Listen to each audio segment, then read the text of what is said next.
Hey, it's Brooklyn Faith. How are y'all doing this afternoon? I'm good. As good as good can be on earth.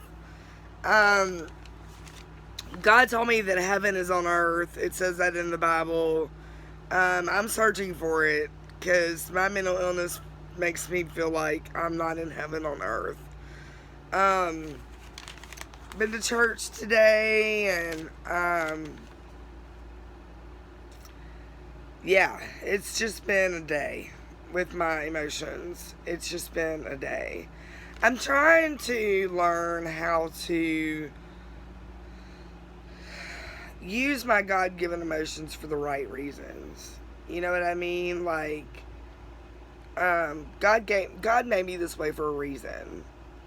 So I need to, you know, figure out how to use it for my good and His glory. And that's my prayer. Today we are going to talk about a taboo subject. You know, I don't shy away from things we need to really talk about. We're going to talk about hell. I think that because it's been depicted in cartoons and Halloween costumes and all of that, that we don't think of hell as being a real place. And for those of us that do believe hell is a real place, we use it as a way to beat people over the head with Christianity. And the people that don't believe in hell or don't believe in God don't want to believe in God because of hell. Because in our carnal minds, how could a loving God do that to us, right? But again, our carnal minds cannot understand the ways of God. But I guarantee you, it's not to hurt you. It's to help you. He gives us choices. He gives us free will. He gives us the will to choose Him.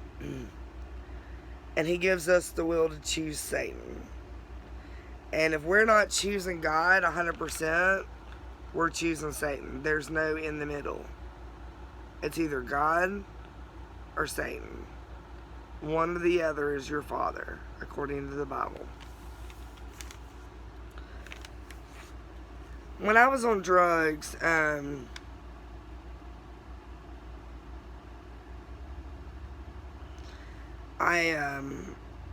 felt like I was in hell. You know, I felt the feelings of being in hell. And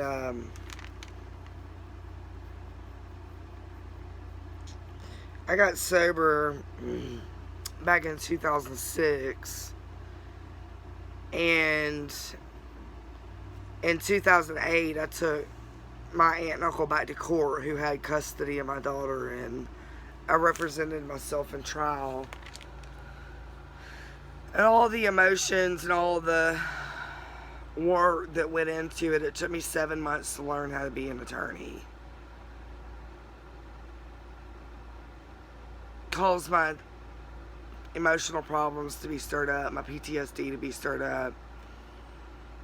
And one day after work, I took a full bottle of psychiatric medicine.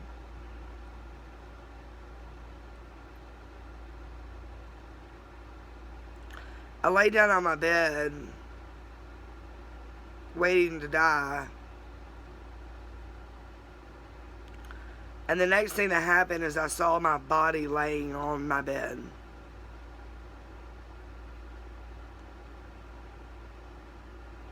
My soul was floating up near the ceiling of my apartment.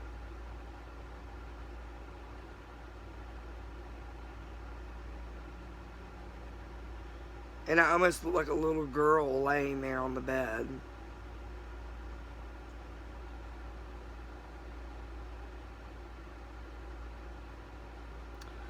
The next thing that happened is I felt claws, huge claws, scratching at my back. It was my spiritual back, but it was my back. And I could see behind me a huge dark hole. like a black hole.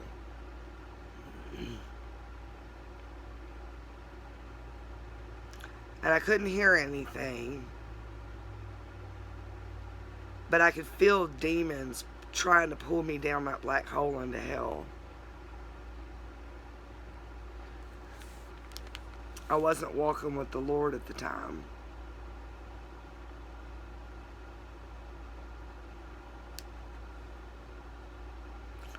All of a sudden, my body went back. My soul went back into my body. For the next, 10 hours or something, I literally fought with the devil for my soul.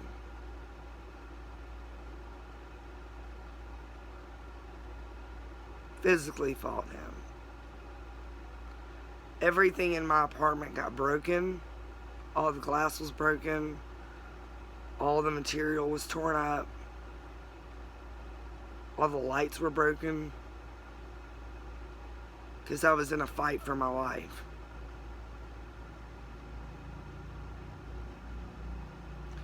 After so many hours, I gave up and said, Satan, you can have my soul. And right then, there was a knock at the door, and I heard my Uncle Fred's voice. My Uncle Fred is like my best buddy. He was there for me the entire time I was using drugs. And afterwards, too. And, it wasn't my Uncle Fred, it was the ambulance.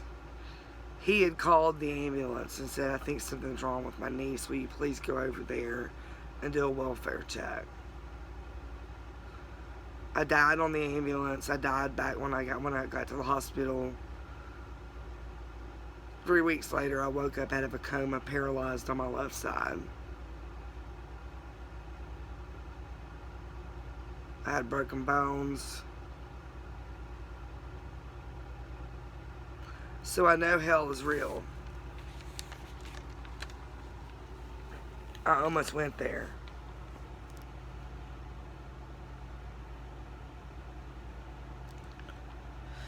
Go to Revelation 21:8.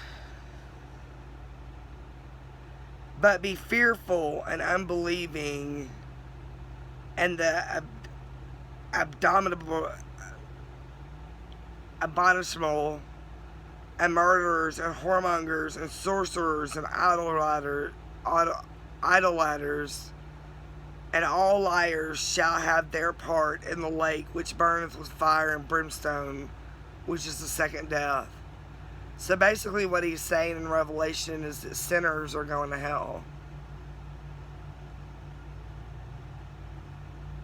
A sinner is someone who hasn't accepted Jesus Christ, who has not obeyed the commandments of God, who has not walked with the Lord completely and wholeheartedly, who has not chosen God.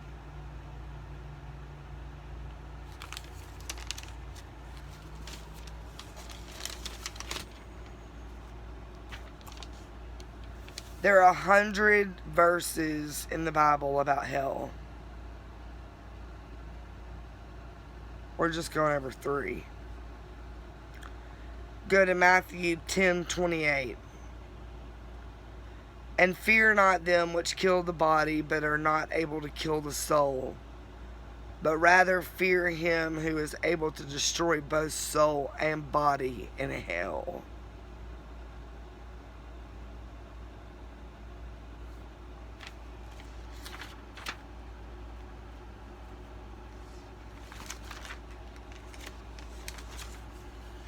I almost went to hell.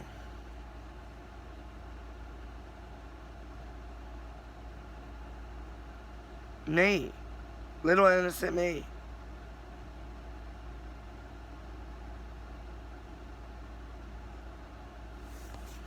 I wasn't so innocent. I'll leave you with this one. Revelation 14:11. And the smoke of their torment ascendeth up forever and ever, and they have no rest day nor night, who worship the beast and his image, and whosoever receiveth the mark of his name. Talking about the mark of the beast. After the coming of Jesus.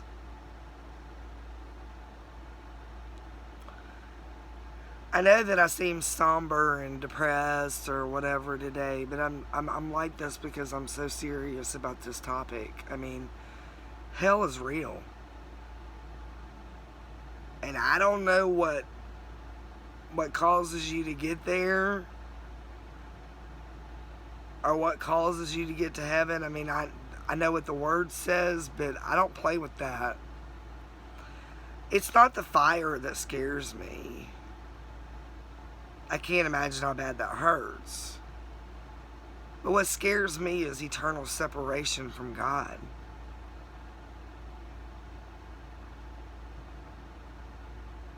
That's why I've straightened up.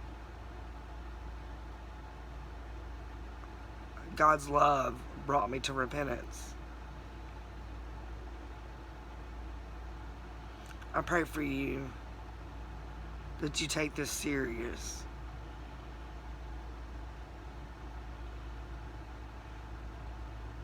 Pray for me that I don't walk away from God. Thank you.